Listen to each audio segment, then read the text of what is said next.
This pandemic has really exposed some of the economic conditions that our students live under, some of the social conditions that our students live with. And it's been really important for us to ensure that we're bridging those gaps. And one way that we've done that is, the distribution of MiFis to all of our students. We did a lot of packets for kids if we had to, especially for our special education students. We just changed it up. I have files and files of things for students to come and pick up if they need it as well. So we're really trying to adjust. Students with IEPs, that is in special ed, that is a concern, just what is going to be the best for them. One of the things in our new schedule, which was just settled last week, is that, that time will be set aside. There's, short periods in the morning for every period, and then the afternoon is called non-instructional time, but that's really the time for the reach out and for those with IEPs to get the rest of their minutes and get their support from teachers.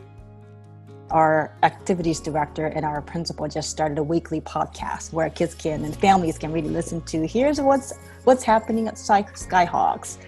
Just really looking for different ways to connect with our students, especially with our incoming ninth graders, because they've never even set a foot in our building.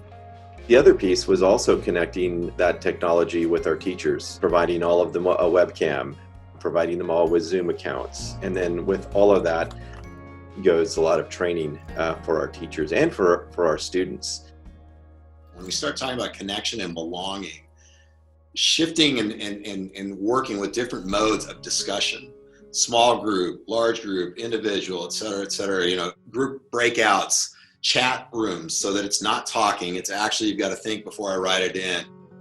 In addition to having traditional advisory period on non-instructional day, we're going fully online through November. And on Wednesdays, we are setting aside day as teachers to connect with the students, having office hours. Students can engage in asynchronous learning time, but we'll have advisory period then, in addition to having more of a traditional access tutorial kind of a time. So through those two opportunities, students get to connect with one more adult on a regular basis. We're living in a pandemic. We're living in a time of social unrest of what's happening in our community. A lot of our students identify with both of those concerns and issues in our world, and how do we make that learning for them real?